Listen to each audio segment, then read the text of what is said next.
This is the Johnny Cleveland Podcast. All things Cleveland sports with your host, John Suchan.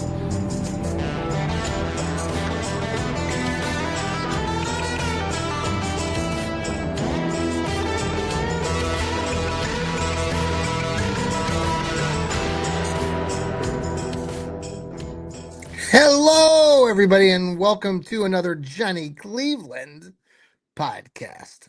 How is everybody doing on this Memorial Day? Shout out on this Memorial Day to all of those who have served this great country of ours over the years to protect our freedoms. Shout out to all of you, families, friends, all of those that have been affected by those that we have lost in the past. So again, I hope you're having an enjoyable Memorial Day. It's been a beautiful day here in the Buckeye State. Some of you maybe have gone out and done your grilling today. We just finished up our grilling, and gosh, we did three grills this weekend.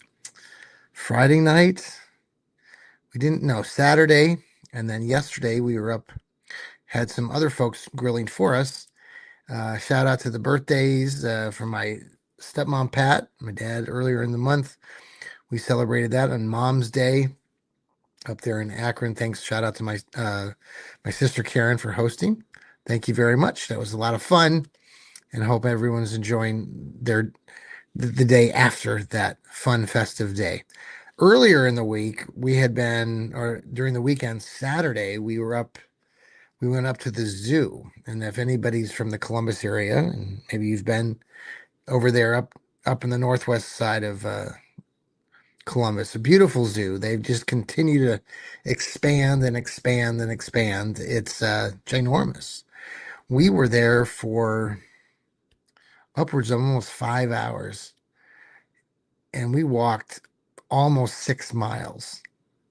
And it was rainy at the beginning, but the sun did come out, and we all enjoyed that. Got a little bit of sun after the morning showers here. So if you have an opportunity to catch a zoo, and if you're into that sort of thing with zoos, Columbus is one of the best. Now, I used to live out in Wichita, and I know some of my friends in Kansas, when I was mentioning it on social media that Columbus is a great zoo, they said, well, don't forget about Wichita. And that's true. If you're ever roaming through Kansas and stop through Wichita, one of the best things to do in Wichita, and I know it gets hotter than hell in the summer there, but is the zoo.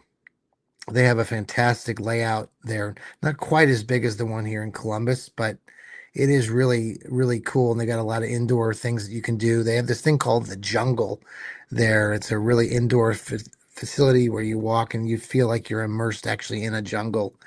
Always enjoyed that when I was a kid going out there to Kansas, and then I lived out there all those years. So check that zoo out as well. There's lots of zoos. There's a lot of good zoos. There was the one in St. Louis is fantastic. If you're driving through the heart of the country and you stop in St. Louis and you check out the Arch, go by the zoo there. It's an older one. I think they built it back in the day when they had the World's Fair. I don't know what year that was, but it was really a neat layout. Older buildings, very spread out again, but a lot of really neat things to see inside and outside. So I'm a zoo guy. If there's a zoo nearby, we'll try to get there. So anyway, we've got a Cavs game coming up here momentarily, and I don't want to keep you from that. But as we are recording this right now, it's about 45 minutes till game time. So I'm not going to keep you very long, but it is game 4. And the Cavaliers are in a world of trouble. They are down 3-0. They haven't won in this series against the New York Knicks. It is the Eastern Conference Final. Let me start with that, because I know there have been a lot of you Cleveland fans that have been very upset with this Cavaliers team, especially in the last week. You've been upset for most of the season. Let's just be real. I haven't been that upset. I know a lot of you who are more diehard fans or more in tune with the team at times have been discouraged, and I've tried to keep positivity going throughout this season. But now we're in a must win game 4 situation. And Cleveland's got to win the next 4 if they want to win the series. And it starts with this game in Cleveland. There will be a lot of pressure, but at this point, they've set themselves up for this moment. Good or bad, I have no idea what's going to happen. Like most of you, I'm wearing the gear. Okay, I started wearing the gear this morning. If you're watching us live here on YouTube, Facebook, or the X. You can listen to us later on Apple, Spotify, iHeartRadio, anywhere you listen to your podcast. We are there, the Johnny Cleveland Podcast, part of the Fanatical Elves Network and part of Fans First Sports Network. So check us out. Have a great group of podcasters in our network, and would love for you to come over, listen to us. We follow us on YouTube, our Facebook page, on TikTok. We're growing all our brands slowly but surely. We are growing, and we appreciate your loyalty and your commitment to being a Cleveland fan, a Browns fan, all of that. So Cavs, we're in the gear. Had people. I stopped at the AT&T store this morning, and some of the folks in there, took note of the Cavs, and they're obviously, well, what do you think is going to happen? And some of you know my connection to the Cavaliers a little bit with Dean Wade. I mentioned this a time or two whenever I have my shows, but I know, Dean's family a smidge, but I know his coach more, who used to coach him in middle school and high school, a part of high school as the assistant. And it's been a struggle up and down, trying to figure out what this Cavs team is going to do. A lot of you know how much respect I have for Dean Wade. I know there's some of you out there in year 7.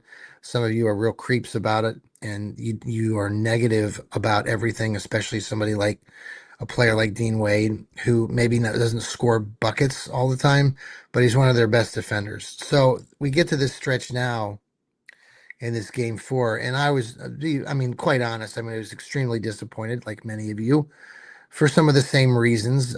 Kenny Atkinson really has me scratching my head at this point. It's extremely disappointing. I think all of us, if you were a diehard Cavs fan, were eager to see what would happen with this Cavs team when he took over a year ago. And by all estimations, I mean, we saw a team that won 64 games a year ago after JB Bickerstaff went to Detroit. So, we had everything, and it looked positive, and it seemed like the team was on target. Now, I've heard a lot of people even today talking about there's a lack of leadership with the Cavaliers. I understand to a degree what you're getting at, but to say that this organization doesn't have leadership is just absolutely false. And if you're one of those people that's out there talking about that, you're just trying to create clicks again. You're trying to, demand people to listen to you because you think you're right and you're not right. This team, I wrote some stats down. Just, it starts with Dan Gilbert, the owner of the team. So those of you who are screaming, "Oh, the Cavs don't have leadership. They don't have a voice." That's so bull. Dan Gilbert has been a stoic leader, symbolic, even in his health and everything, but he is the leader of this Cavaliers organization, and there's, it trickles down throughout the organization. Now, listen, I get what everyone's pissed off about. I'm pissed off about it too. I mean, when you get down to the nitty gritty, and then you listen to Kenny Atkinson coming out there, and yesterday, I mean, Lord have mercy. I didn't listen to the whole uh, press conference that he was involved in, but the snippet that they took, and I know it's not fair always, but they were talking about analytics. He started talking about analytics, and he is on record as saying that the Cavaliers won 2 of the 3 games based on analytics, that based on what was supposed to be scored, that the Cavaliers actually scored more than the analytics said that they would in that game. It doesn't matter that on the actual court that they actually lost the game. I mean, it's mind blowing. It's got people all in a tizzy, like, oh my God, what is this guy? I mean, he's really a lifetime assistant coach. And maybe that's what we're finding out right now. There's always that honeymoon period when you start with something new, right? And that's what we saw a year ago with this Cavaliers team. They rolled through the start of the season. They couldn't lose. They ended up winning 64 games. It all looked peachy.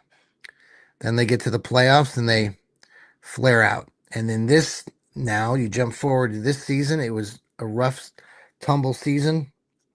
They still won 52 games. They still won 52 games. And they got into the playoffs. They pushed their way through. They beat the Toronto Raptors team. They beat the number one seed Detroit Pistons. And I know a lot of you will say, well, they weren't really a true number one. Well, they did win the most games in the regular season, and they did get that ranking of number one. So I don't have a lot of more to say as with JB Bickerstaff, because you know how I don't like him to begin with. But still, the Cavaliers won those two series and made it to the Eastern Conference Finals, something that they have not done, and most of you know this, without LeBron James. And that dates back to 1992. So if you're keeping the math on that, it's 2026, what, 34 years that the Cavs haven't been to an Eastern Conference final without LeBron. Now I know there was a stretch but with LeBron, but even in those stretches with LeBron, I mean, it wasn't like they were, I mean, yeah, they got to those championships and they played the Golden State Warriors. We all know the backstory there. Still, it is an accomplishment for what this current group has done. Now, I know some of you are going to complain a lot right now about, if you're hearing this, you're frustrated as well.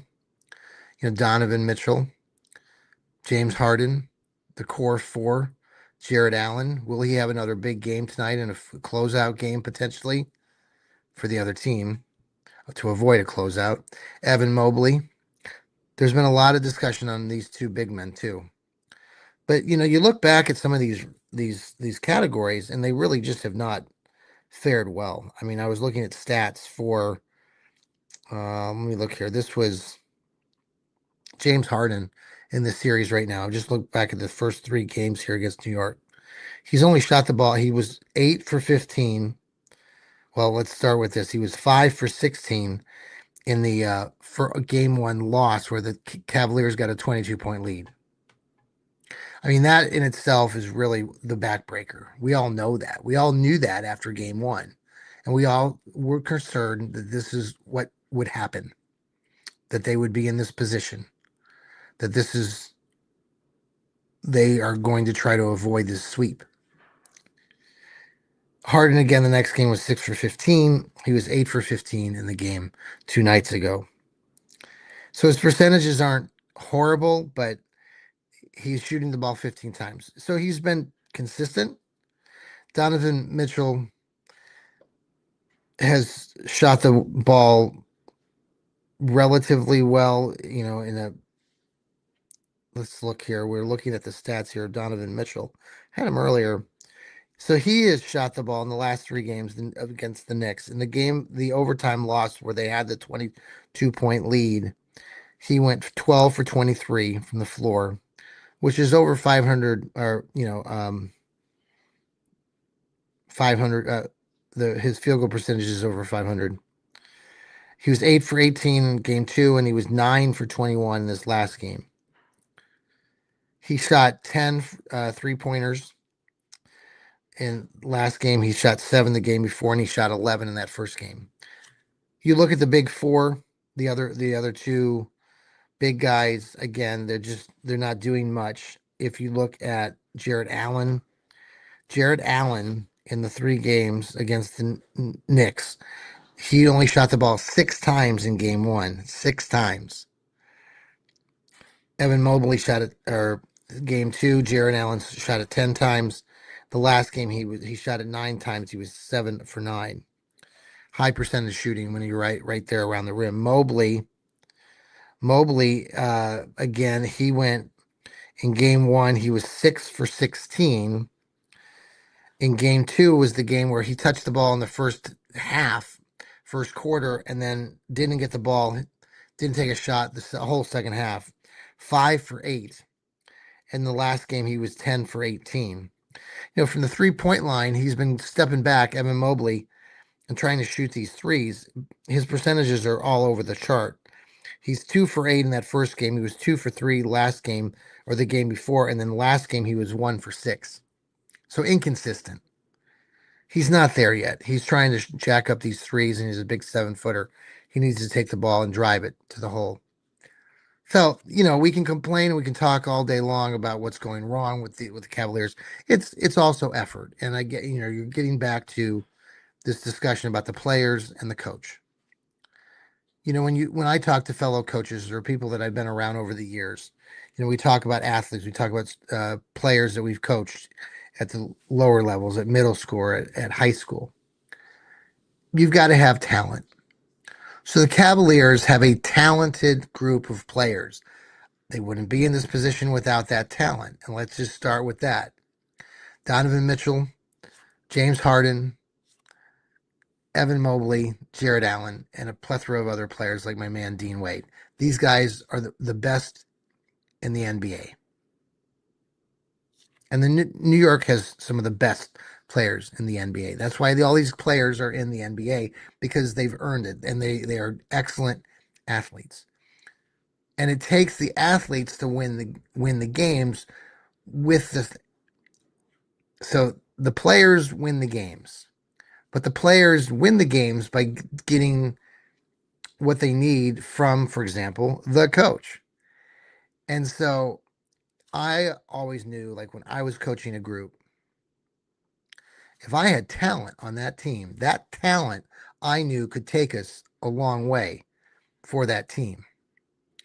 But how I was using that talent in those different times during games was vital and very important. And that's where I think a lot of people are complaining right now, and they want to make up all these stories and talk about how, well, this team isn't very good. Well, no, the talent is there, but the talent is not being exposed and shown. It's not showing out. Now, I know they've played all these long series, and I know some of you will say, well, they've been in all these lengthy 7-game series. I get that, but these players are still talented. But what you saw at the end of the game in game 3 against the Knicks was just complete and utter failure. I mean, the last several possessions, what an embarrassment for an organization to have players virtually physically give up.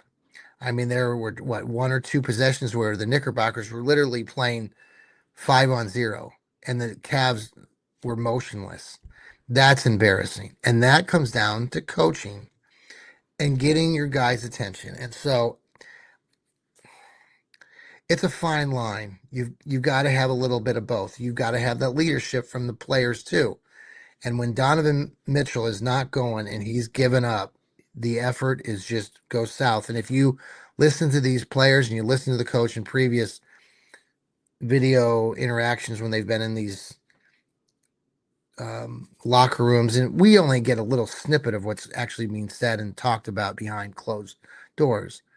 But Donovan Mitchell has been always considered kind of by the coach, at least Atkinson talks about him being sort of that guy, that leader. So it's very disappointing. I don't know. Is Kenny Atkinson fired after this game if they lose? I think there's a good shot. Now, I would say there's a good shot based on everything that we're seeing right now, because everyone is pissed off to high heaven and angry. But if you take a step back and you look at everything as a whole, this organization is not floundering. They have been consistently good, even though some of you out there want to say that they're not. They've been winning. And they just made it to the Eastern Conference Final, which they haven't done in 34 years without LeBron. We know what LeBron means to this organization. And maybe LeBron comes back this summer. We can talk about that on another podcast. So we'll see what happens tonight. Anxious to see how they play, this is their last hurrah. It's in front of the home crowd. You would think that the Cleveland Cavaliers and the players that have so much talent would come out and try to win this game for at least their fans. At least give it one more shot. If they come out and it's a dud, I won't be surprised either. They can plan their vacations to get out of town and go somewhere else. Does Donovan Mitchell come back? Does James Harden come back? Does Dean Wade come back? I know, Dean Wade had been rumored for the last 3 seasons to be traded, and I think there were a couple really close opportunities where he could have been traded, but he was not. So here we stand. Here we wait on the Cavaliers to see what happens in just a short few minutes. We got about 30 minutes until game time. All right, let's pause for a quick commercial break. This is the Johnny Cleveland podcast. Hey, thanks for coming back to our Johnny Cleveland podcast, part of the Fanatical Elves Network and Fans First. Shout out to Hemisphere Coffee Roasters. They shake the hand of the farmer. Check them out on our link on our X page. Click on that link, buy some amazing coffee. You will not be disappointed. So in other news, this is a Cleveland Browns podcasting network, so we will get to the Browns here in just a split second. I did want to say that I've been watching the Guardians. A lot of us have been very happy with the Guardians' progress. I was just going to check the latest score here. We are recording this a little bit, so if you watch this or listen to this show, it will be delayed. Well, the Guardians are getting their butts kicked. And of course, I'm to blame because I took Tanner Bibby, or how do you ever say his name? I do fantasy league baseball, and I thought, oh, okay. I was going to try to get a pitcher. It's Monday, so it's the first part of the week. Want to get a head start against my competition, and BB had a pretty good last outing, and I thought, well, let's just try this. And so, of course, he gives up 4 runs in the first inning. Serves me right. Anyway, the Guardians outside of that have been doing relatively well, and they are in first place. They have had a 4-game lead in the American League Central. I think they're 31 wins, 22 losses, or something around that department. And here's a team, they spend no money and they still just consistently win. So shout out to the Guardians. I do have Gavin Williams on my fantasy league team, and he got a big win yesterday or the day before. So they had a good series out there. They went out to Philadelphia, so that's always good. So let's see what the Guardians do. Maybe they can get back into it. Probably not, but they're down to the Washington Nationals tonight, 7-2. They're going to the 5th inning as we're recording this podcast. Finally, the Cleveland Brownies, our favorite team, our beloved Browns. We bleed orange and brown. The conversation this week and every week is about the quarterbacks, the more quarterbacks. And Todd Monken, throw him in a little bit. And we'll talk about the rookies, throw them in a little bit more. And the good drafting that the Browns have done. That's pretty much been the conversation forever. We still have about 3.5 months till the season gets started, so we'll find out. But um, this conversation amongst some local media and national media especially have really been pushing, because I believe the Browns are deliberately pushing this narrative about Deshaun Watson being the guy at number 1 starting in week 1. And that can't be further from the truth. It's just crazy, but our guy that works here with the network here, Steve Gill, has some inside sources, and his information that he gets, and I trust these sources that he has, are telling him that this Browns organization is trying desperately to rid themselves of Deshaun Watson. They're going to get rid of him in a year anyway. At this time, a year from now, they will part ways from that horrible, horrible, horrible trade that they made and get out of that just cluster. But they are trying desperately now to try to find maybe somebody who would be desperate enough to take him away from them now. And they're doing this by going out to the local media and saying, "Oh yeah, Deshaun Watson is going to be our number 1 guy." No, he's coming off major injuries again. I know he's been recovering from this injury over the last year and a half, 2 years. But he is not. If if he plans on playing, it's going to be a miracle. And, I think Steve Gill said the other day that his colleague that he was listening to, his inside source, said it's like 5% chance of him playing this season, let alone week one. I mean, if he's available, it won't be until the latter part of the season. I think Rod and his brother Jeff on the Browns Blitz were talking about this earlier, and they were saying that a couple weeks ago they were even saying that Jeff, I think, said that, I mean, maybe by week 10, maybe by that bye week that he would be available, but not week one, for God's sakes. And nobody wants to see that. We all know this. We are all so tired of the Deshaun Watson conversation. And if the Browns really end up putting him out there, which I'd give it 5% shot, and the fan base is already unglued. If they were to put him out there at Cleveland Stadium in front of that home crowd to start the season, my God, it would be horrible again. Cleveland's done with Deshaun Watson. Get that through your noggins, Cleveland Browns organization. I think they get it. I think this is all sort of a facade again because they're trying to find some other suitor in the NFL that would take Watson off their hands now. So they're trying to talk him up like he's ready to play football, and he's not. And yes, we're seeing him throw the ball. Oh my God, he can throw a football. Yeah, he can. But again, it's against no one's tackling him. It's 7-on-7 and 11-on-11s, and it's just fluff.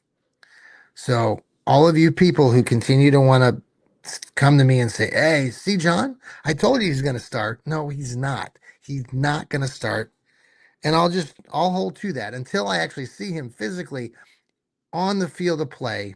I don't buy it. I'm going to listen to the people that have inside sources that know more about this than anybody out there, including myself, about this debacle that is Deshaun Watson. We'll find out what happens, but he's not going to be playing. All right. Well, that's all I got, folks. The Cavs play in about 25 minutes, so I don't want you to miss that. I hope everybody has a very good rest of your evening. Enjoy the game, or at least bits of it. Once we figure out what's going to happen, you can turn it off and go out and enjoy the last hour of sunshine if you're here in the Buckeye State. The sun is shining, so you want to get out there and enjoy those last moments before the sun goes down. I hope everybody has a very enjoyable, safe week ahead. I know there's lots of graduations coming up. Our students over at Licking Heights are going to be graduating. A shout out to them. Congratulations to all the 2026 graduates about ready to graduate. It'll be a lot of fun this next week and as they graduate this upcoming weekend. So shout out to them. Shout out to all of you out there. Enjoy the rest of your day. Enjoy being a Cleveland fan. Try to find a glimmer of hope somewhere as you cheer on your beloved Cleveland teams, especially those Cleveland Browns and tonight, those Cleveland Cavaliers. Take care, everybody. Keep smiling and go Cleveland.